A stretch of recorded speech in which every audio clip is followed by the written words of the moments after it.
Oi, pessoal, sejam bem-vindos a mais uma aula de Química. Hoje a gente vai falar um pouquinho sobre as propriedades coligativas e as suas características. Beleza? Então, bora lá entender o que está acontecendo. Antes de tudo, eu vou apresentar para vocês, quem são as propriedades. Então, existem quatro das mais comuns, e a primeira, como não existe necessariamente uma ordem, mas como foram colocadas aqui, a ebulioscopia, que é a elevação do ponto de ebulição de um solvente. Como segunda, aqui temos a tonoscopia, que se refere ao abaixamento da pressão máxima de vapor de um determinado solvente. E, como terceira, a crioscopia, que se refere ao abaixamento do ponto de fusão de um determinado solvente. Como quarta e última, a osmose, que é o movimento da água que ocorre dentro da célula através de uma membrana semipermeável. Bom, o soluto não volátil é justamente o que faz tudo acontecer.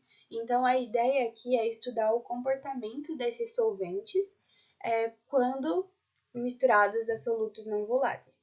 Então, essa solução final, ela tem algumas propriedades diferentes do solvente puro. Vamos ver isso melhor aqui, ó. Então, alguns conceitos. O soluto não volátil, ele vai ser a substância a ser dissolvida.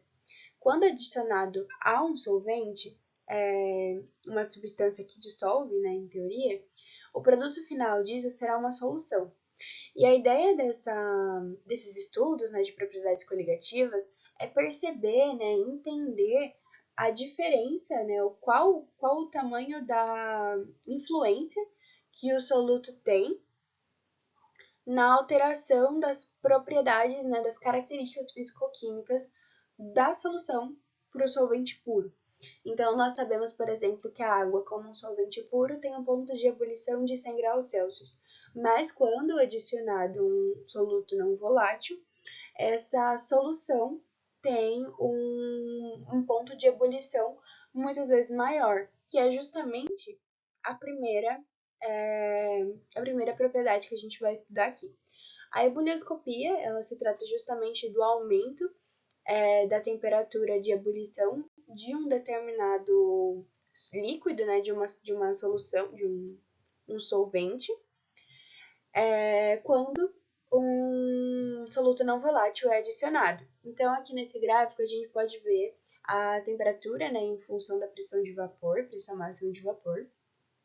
E essa curva em vermelho é a temperatura, é a variação do líquido puro. Então, conforme vai aumentando aqui a temperatura, vai chegando perto do ponto de ebulição, a uma determinada pressão. Agora, quando é adicionado um soluto não volátil e esse líquido puro se torna uma solução, a gente tem aqui o aumento da temperatura. Então, essa linha pontilhada ela vai representar o aumento da temperatura e, consequentemente, o aumento da temperatura de ebulição dessa solução. Então, é justamente entender essa diferença, Então, aqui vemos a variação da temperatura com a temperatura do líquido puro e a temperatura da solução. Então, como cálculo para essa propriedade, nós temos que a variação da temperatura se refere à elevação da temperatura de ebulição da solução igual à temperatura inicial de ebulição da solução menos a temperatura de ebulição do líquido puro. Então, novamente, a diferença entre a temperatura da solução, em teoria a temperatura final, menos a temperatura, em teoria inicial, que seria a do líquido puro. Então, realmente, essa diferença essa alteração de temperatura quando adicionado um soluto não volátil.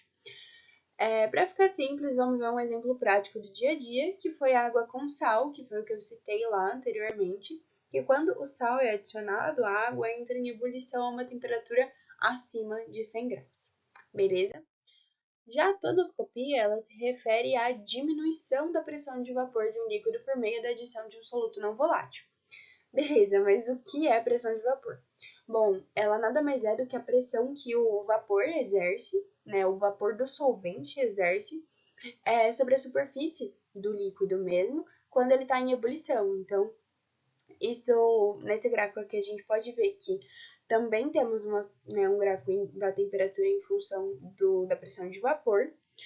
E temos aqui que a pressão, né, a P2 aqui, é maior, que seria a do solvente puro, então ocorre aqui um abaixamento da pressão conforme a adição de um soluto não volátil. Então, aqui da solução, solvente mais soluto, temos aqui um abaixamento da pressão.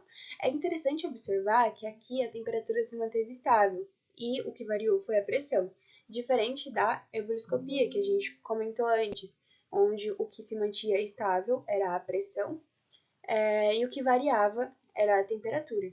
Então, aqui, né, essa variação de pressão vai ser realmente o efeito tonoscópico que a gente tende a observar. Então, aqui está a equação, onde a variação da pressão é igual à variação inicial menos a pressão da solução.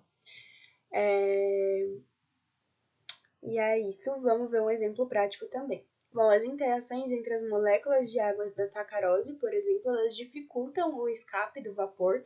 Então, quando você adiciona açúcar, por exemplo, na água, a pressão de vapor dela vai ser reduzida, porque as interações intermoleculares das moléculas de sacarose com as moléculas de água vão impedir o escape do vapor desse solvente, o que vai diminuir a pressão de vapor da solução em geral. Bom, a crioscopia agora. A crioscopia ela se trata da diminuição da temperatura de congelamento do solvente por meio da adição de um soluto não volátil. Então, quanto mais concentrada essa solução tiver, maior vai ser a redução de temperatura de solidificação do solvente. Então, aqui já no gráfico, nós temos a temperatura em função da pressão, e nós vemos aqui que essa reta vermelha se trata do líquido puro, e aqui temos uma temperatura maior do que a temperatura registrada aqui na linha pontilhada, que é a linha da solução, né, a reta da solução. Então, nós vemos aqui que teria realmente essa variação de temperatura, né, do solvente quando adicionado no soluto não volátil. Então, temos aqui a equação, né, para a crioscopia, onde a variação da temperatura se refere ao abaixamento da temperatura de congelamento da solução. A temperatura zero, né, o T0 ali, é a temperatura de congelamento do solvente puro, e o TE é a temperatura inicial de congelamento do solvente na solução. Então, novamente, observar, né, a diferença do comportamento do solvente puro com a solução, para ver qual a interferência desse soluto não volátil dentro da solução. Um exemplo prático também é o sal espalhado nas ruas em locais onde o inverno é muito rigoroso, e ele vai evitar com que acumule gelo nas estradas. Beleza? Por último, temos a osmose. Então, a osmose ela é a passagem de um solvente do meio menos concentrado para o mais concentrado através de uma membrana semipermeável. Então, tá aqui o hipertônico, né? O hiper dá sempre para lembrar de hiper, muito, mais concentrado, né? O meio mais concentrado. Então,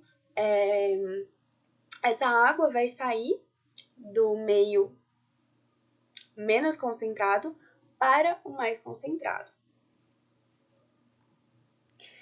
Então, quando a célula está aqui nessa solução hipertônica, nesse caso aqui se refere à solução, a água vai sair de dentro da célula para o meio. Então, do meio menos concentrado para o mais concentrado.